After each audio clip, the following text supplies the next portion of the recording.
Good evening and welcome to Newsfeed. Today is Tuesday, April 16th, 2019. I'm Eva Kluding. And I'm Catherine Ragukis. We're excited to have you watching here with us tonight. Let's see what's happening in Ann Arbor. The University of Michigan Natural History Museum had its grand opening on Sunday, April 14th. The museum had been in its previous location for 90 years and recently moved to the new Biological Sciences building. Amy Harris, the museum director, stated, quote, "We had a chance to completely reinvent the museum," end quote. The grand opening brought out thousands of people, with 1,500 visitors within the first 2.5 hours. To get specimens for the new museum, organizers worked in collaboration with the University of Michigan Museum of Paleontology, a research museum now open to the public. The new museum incorporates hands-on exhibits, interactive materials, and exhibits specific to the history of Michigan. Harris stated, quote, "All through our planning process, we wanted to make sure there were things people could touch, things people could interact with, things for people to really engage with in a new way," end quote. The museum also has a new and upgraded planetarium. The Museum of Natural History will be open 7 days a week with free admission. This past Thursday, April 11th, the new Trotter Multicultural Center opened on South State Street. Trotter has moved from its old location down on Washtenaw Avenue to a more central and more accessible location right across from Angel Hall. The relocation is the result of decades of petitioning from student groups like the Black Student Union. In 2014, the Black Student Union petitioned the university to move the Trotter Center to a more accessible location for students instead of a 15-minute walk off campus. Eventually, their demands were heard, and the university granted $10 million to a new Trotter facility in the heart of Central Campus. Brittany Williams, a Michigan alum and Black Student Union member, attended the center's opening ceremony and stated, quote, "The Black action movements were what started the push for a new Trotter Center. So I think a lot of the reason why people are so emotional today is because it's almost 50 years of a push for us to have a space," end quote. Last Wednesday, after 10 years of planning, an international team of 200 researchers came together to capture the first ever image of a black hole. One of the most notable researchers on the team was Katie Bauman, a 29-year-old University of Michigan alumni. As a graduate student at MIT, Bauman created the algorithm that made the imaging possible. Using the algorithm she developed in 2016, Bauman has worked with her research team on the project, sifting through data from a global telescope network called the Event Horizon Telescope Project. Explaining the research team's progress, Bauman stated, quote, "We didn't want to develop just one algorithm. We want to develop many different algorithms. If all of them recover the same general structure, then that builds your confidence," end quote. The result was a groundbreaking photo of a black hole in a galaxy called M87, more than 50 million light years away. Vincent Fish, a research scientist at MIT's Haystack Observatory, commented on Bauman's contributions. He stated, quote, "Bauman was a major part of one of the imaging subteams, and the imaging portion was mostly led by junior researchers like her," end quote. With her accomplishments, Bauman has paved the way as a role model to young women in the STEM field. Now it's time for a short break. Stay tuned, we'll be right back. They told me a bottle couldn't dream. That I would never become a superhero.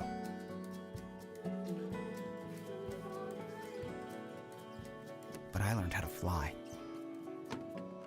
Just to come back in a new disguise. And be the hero that I've always wanted to be.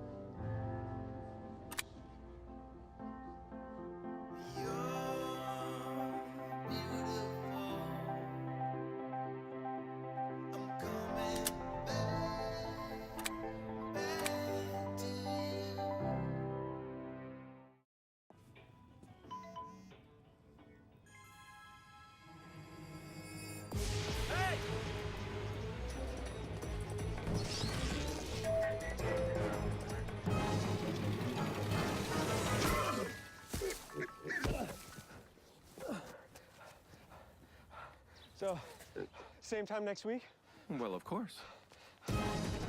Put away a few bucks, feel like $1,000,000. For free tips to help you save, go to Feed the Pig.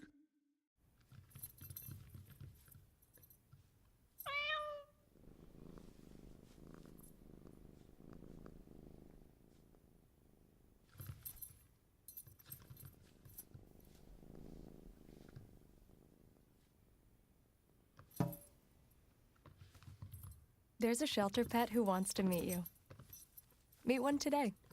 Visit theshelterpetproject.org. Adopt. Welcome back to the show. You're watching Newsfeed. Let's continue with our local news. An international visitor to Michigan's campus was confirmed on Friday of having measles. University Health Service Director Rob Ernst sent a mass email explaining the incident to university faculty, students, and staff. The email informed anyone who had been in the intramural sports building, North Quad, and the Fishbowl on specific dates to monitor themselves for a rash or fever or any other symptoms consistent with measles. Measles is a highly contagious illness, including symptoms such as high fever, runny nose, cough, red watery eyes, and a rash that breaks out 3 to 5 days after symptoms begin. The email advised vaccination, covering your cough, and washing hands frequently in order to prevent contracting the illness. This measles diagnosis is part of the larger measles outbreak that the United States is currently experiencing, with 555 cases recorded so far in 2019. Michigan is one of the states that is experiencing outbreaks. Be sure to consult your doctor if you experience any symptoms. Former President Bill Clinton and former Secretary of State Hillary Rodham Clinton visited Detroit's Fox Theater on Friday, April 12th. In a discussion moderated by actor Ben Stiller, the Clintons talked about world affairs, their lives after the 2016 election, and the recent resurgence of Detroit's economy. Though the Clintons largely stayed away from discussing the current administration's politics, they discussed the current political climate. Former President Clinton stated, quote, "We need to treat people as people instead of looking for opportunities to bash them," end quote. They praised their daughter, Chelsea, as an example of someone in politics who maintains civility while discussing issues. They also discussed how to respond to criticism, with former Secretary of State Rodham Clinton advising people to take criticism, quote, seriously but not personally, end quote. The Clintons have 7 stops left on their national tour, which ends in early May. SAPAC, the university's Sexual Assault and Prevention and Awareness Center, hosted its 14th annual art exhibition for the Survivor Empowerment and Ally Support Program this past Sunday. The show was called, quote, Revolution, Making Art for Change, end quote, and focused on promoting and healing awareness surrounding sexual violence. Michigan students, faculty, and staff submitted art pieces to the show, with mediums ranging from photography, paintings, written word, sculpture, and video. Michigan student Danielle Hunter, one of the co-coordinators of the event, said that the show aimed to, quote, create a space where survivors feel safe in sharing their stories, and where allies can see a certain perspective of the survivor experience, end quote. Hunter also noted that the event hoped that allies could empathize with survivors, and thus create a larger university-wide culture of empathy. Michigan student Sarah Sachs-Fithian, an artist and SAPAC support group leader, displayed some of her sculptures and ceramics at the event. On her experience, she stated, quote, I use art as a method of my own kind of therapy and healing, end quote. SAPAC can be reached for confidential support at sapac.umich.edu and at 734-936-3333. Stay tuned. We'll be right back with some national and international news.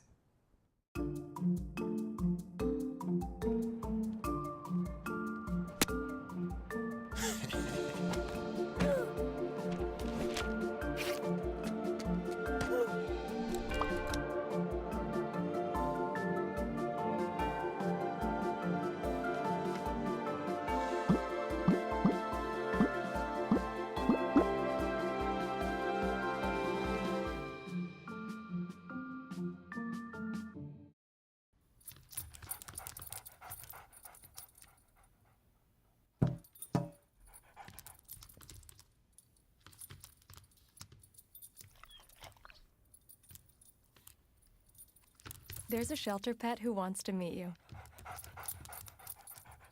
Meet one today. Visit theshelterpetproject.org. Adopt.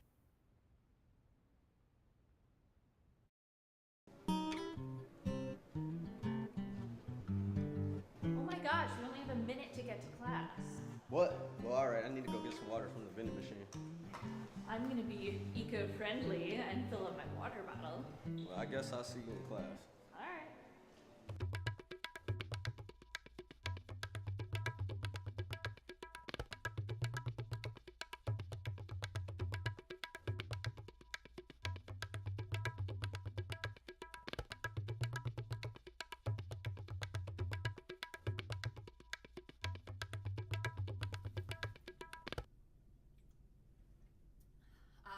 So fresh. Ah, come on, I just need to get to class.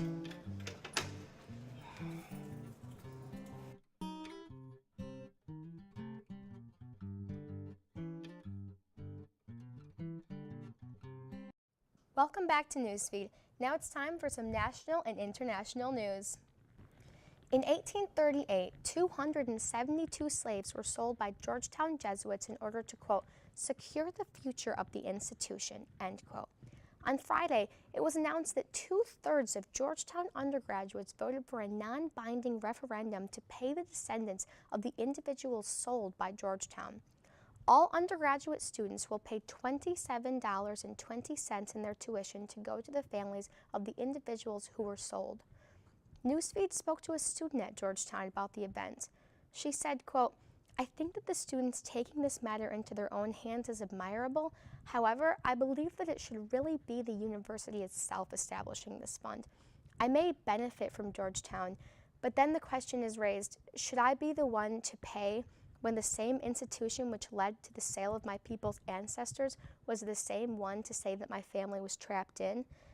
The one that has taken 3 generations for us to partially escape, end quote. The university has yet to enact policy following the student vote. The historic Notre Dame Cathedral in Paris, France caught fire today in a blaze related to building construction. The Catholic Cathedral has been a Paris institution and popular tourist destination for 856 years. The fire caused the 295-foot spire to collapse and the roof to cave in. Notre Dame housed many of the world's most valuable works of art and religious artifacts, including a relic of the crown of thorns, believed to have been worn by Jesus Christ during his crucifixion. As firefighters fought the blaze, they attempted to save these items. Notre Dame is also renowned for its historic stained glass, and the organ inside Notre Dame, with 8,000 pipes, is also one of the most famous instruments in the world. It is not known yet whether the organ or many other artifacts have survived the fire. Between exams, extracurriculars, and professional development, U of M students lead highly stressful lives. But the student improv group Midnight Book Club issues momentary, natural stress relief through laughter. Newsfeed sits down with LSA Junior Becky Portman, the president of Midnight Book Club, as she discusses the effects of comedy on her life and the life of others. Take a look. Improv is everything to me. It really is. When I talk about improv, my brother asked if I was talking about like psychedelics, because I'm like, oh my God, they changed my life, and you know, like once you do it, you'll just want to always do it. It's like insane. The whole philosophy of improvisation is saying yes and I think that's a beautiful way to live your life. Just the idea of going on stage and having no idea what's about to happen, and just loving your partner on stage and trusting them and them trusting you and building like a world together out of nothing is beautiful and insane that it happens. I love that Midnight Book Club is this like hodgepodge of people that just come together to do improv and hang out and be silly together. And we come up with the most absurd things. And it has really created like a community for me at Michigan. So yes, being a female in comedy is notoriously difficult. It's been so dominated by white men forever that it's hard to find a space, but it's difficult to get up in front of a group of mostly men and say like, okay, this is what we're doing in rehearsal today, and they'll be like, actually, it's definitely a struggle, but it's a struggle I know that my mentors and my idols had to go through as well, and something that I'm gonna have to face along the way. I think that improv especially is something that everyone can use. I think that it can help everyone kind of gain the confidence and trust and just ability to speak clearly and effectively on the spot.